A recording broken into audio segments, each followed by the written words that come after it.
The one other thing I wanted to ask you about was the first time you met some of the Germans that you'd fought against. I think you told me before you found out very quickly that they had exactly the same feelings about the situation they'd been in Yeah. that you did. Yeah. The one was a person we met was a Dr. Wolf Berlin. Okay, yeah. He was dragged out of the university where he was teaching medicine Goodness. to go into the army and fighting against us at the Teutoburger Wald. Yeah. Good grief. And they had very little weaponry, very little petrol, very little food, and they had to march for 12 nights. They didn't march in the day because our fighters Yes. were flying around, Yeah. carrying all their weapons.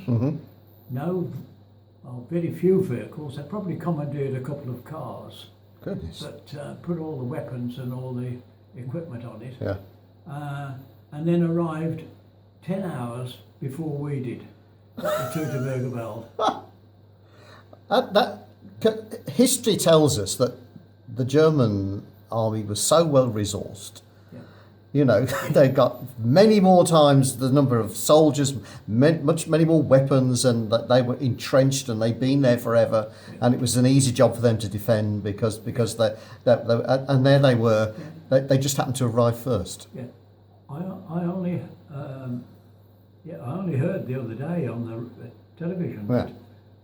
that the British, Canadians, and Americans Yeah. were suffering 3,000 casualties a day on their advance through France, Belgium, and Holland. Yeah. Luckily, I was coming along behind them. I was one of the reinforcements Yes. for one of the casualties. Yeah. Cedric, Tom were the same. Yeah. But it's easy to remember things now, Yes. because one can read more readily Yes. some of the events that had happened. Yes. Somebody asked me the other day, how did we know the difference between a German, an American, and a Canadian?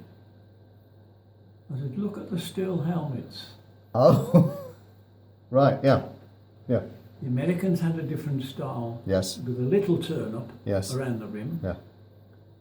The British and the Canadian had the same typical flange. Yeah. With the straight flange around it. Yes, And the German one, it kind of went down at the back, didn't it? yes. Yes. Yeah. That's how you could tell. In a bit of a hurry, it didn't matter who you were firing at.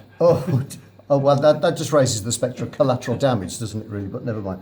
Okay, Ray, thank you very much indeed. Absolutely fascinating.